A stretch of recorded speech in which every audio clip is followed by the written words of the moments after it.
দেখ দাসী, আমি না ওই নাগরের সঙ্গে দুটো কথা বলবো। কি ওই নাগর সঙ্গে কথা বলবে?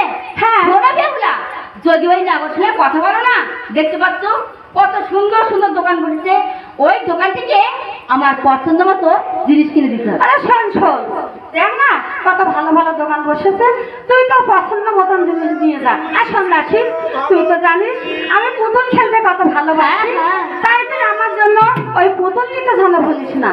ঠিক আছে, আমার দোকানে ভালো ভালো পুতুল আছে।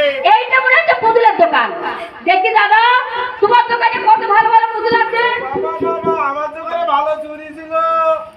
আরে বাহ, এই দাদার দোকানে না খুব ভালো ভালো পুতুল। এই পুতুলটা আমার খুব পছন্দ হয়েছে।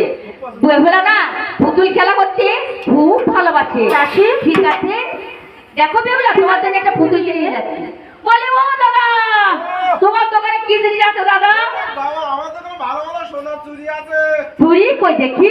আচ্ছা, মোবাইল। আরে বাবা, তোমার আবার ফোনের দোকান নাকি? আরে বাবা রে বাবা, হ্যাঁ দোকানদার দাদারা খুব ভালো। শোনো দাদা, এই তো দোকান বসিয়েছো, আবার আমরা দোকানে আসবো, তোমার সঙ্গে যেন আমার আবার দেখা হয়। যা দাসী, তুই তো পছন্দ মতো জিনিস নিয়ে চলে যা। এই দোকানদার দাদারা খুব ভালো, ব্যাগ ধরে আমাকে দিয়েছে। শোনো দাদা, তোমার কথা থাক, আমার কথা থাক, বেহুলা এসে পরে তোমার পয়সা মিটিয়ে দেবে।